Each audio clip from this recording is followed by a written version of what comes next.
Thank you for inviting me to address your conference. I bring you greetings from the 1 billion members of cooperatives around the world that are members of the International Cooperative Alliance. I also bring greetings from the members of ICA Housing, the global representative organisation that represents housing cooperatives within the ICA. I enjoyed very much visiting Mexico when the International Cooperative Alliance held its General Assembly in Cancun in 2011. I am only sorry that I cannot be with you in person today. I am making this video on the computer in my study at my home in London, England, so I apologise if the quality of this video is not perfect. The topic of your conference session is highly appropriate. Every country in the world is facing an enormous challenge of ensuring that our ever-growing cities are developed and improved so that they become truly sustainable cities in which all citizens have the opportunity to achieve a decent standard of living for themselves and for their families in a safe and healthy environment. This is a global challenge, which I recognise is particularly acute in a populous country like Mexico. In the United Kingdom, we have a saying that sustainability is like a three-legged stool. There are three dimensions to sustainability: social, economic, and environmental. Ensuring that our cities are socially, economically, and environmentally sustainable is a challenge that faces us all.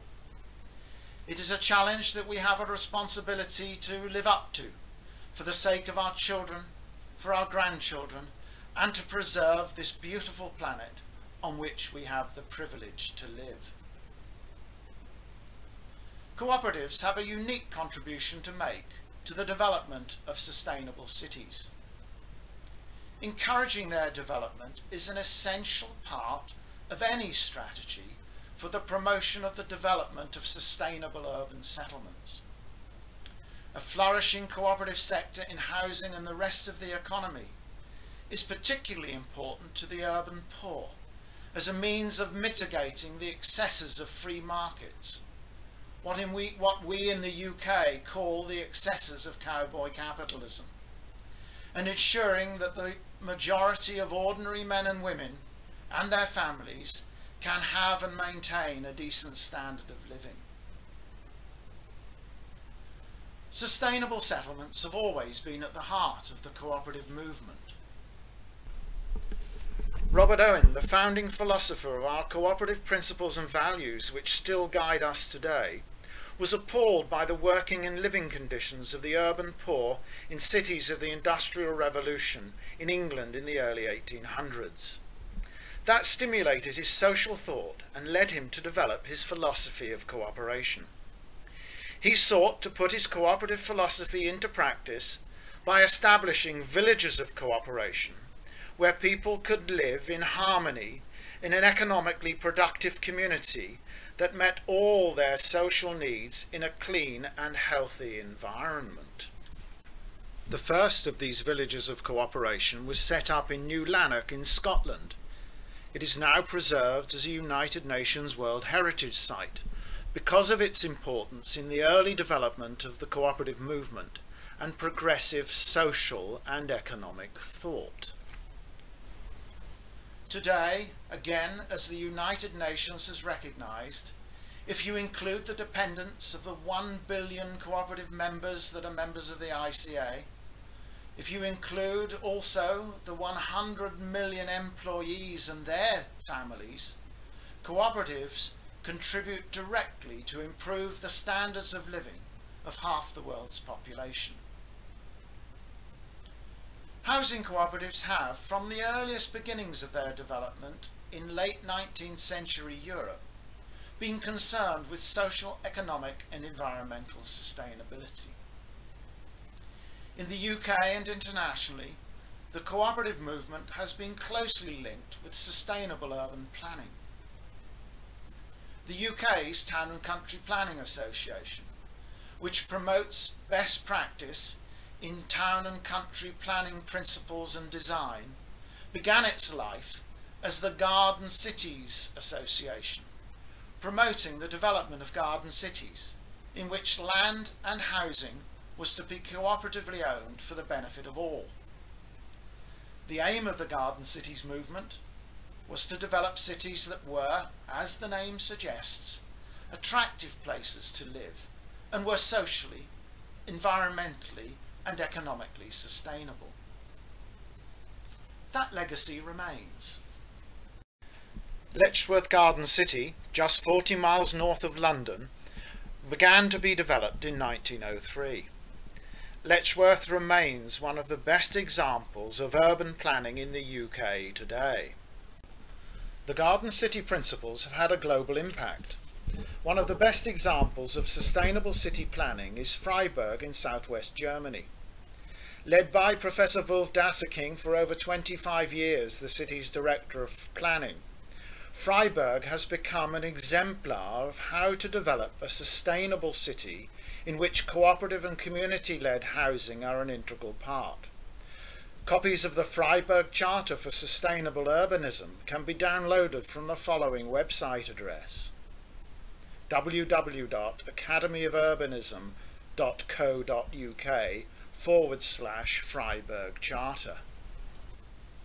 Cooperatives around the world remain committed to social, economic and environmental sustainable development, not just in housing, but through worker cooperatives that create employment for their members, consumer and banking cooperatives that provide goods and financial services, insurance cooperatives, health cooperatives, fishing and agricultural cooperatives, all of which are essential parts of a sustainable economy and sustainable city development. I do not have time to give examples of all these different types of cooperatives, but please look at the International Cooperative Alliance website, www.ica.coop. I would like to end by giving you two examples of sustainable housing cooperatives from the UK. When I was a student in the 1970s, I was a founder member of Sanford Cooperative, a cooperative for 140 young people in shared houses in South London. 40 years later, that cooperative is still a strong, vibrant, sustainable community. In 2008, its members won the award for the most environmentally sustainable refurbishment project in the UK. Sanford members cut their housing carbon emissions by over 60%. It remains a vibrant community for young people, providing quality housing they can afford in a self-governed cooperative community. My second example is Lilac Mutual Home Ownership Cooperative that opened this year in Leeds, a city in the northeast of England. Lilac is an anagram for Low Impact Living Affordable Community. Its homes are built to high environmental standards. Cars are banned to 2 small car parks at each end of the site so that children can play safely in the communal gardens between the houses.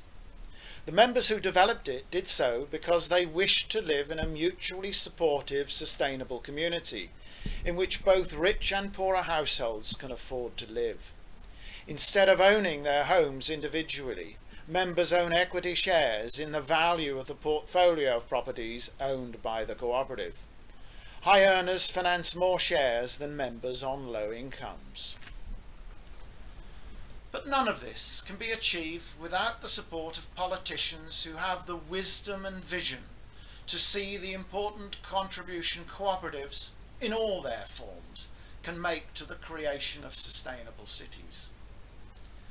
As the United Nations also recognises in its statement on cooperatives, cooperatives need the right legal, financial, administrative and regulatory framework in which to develop and operate. I recommend that you urge your elected politicians to create and sustain the enabling framework in which housing and other types of cooperative enterprises can be established and flourish. I support cooperatives because I know from my international experience that cooperatives are good for people, they're good for the economy, they're good for peace, and they're good for the planet. I wish your conference every success. Thank you for inviting me to address your conference and for listening to me. On behalf of all the cooperatives that are members of the International Cooperative Alliance, I wish your conference and your cooperative enterprises every success. Goodbye.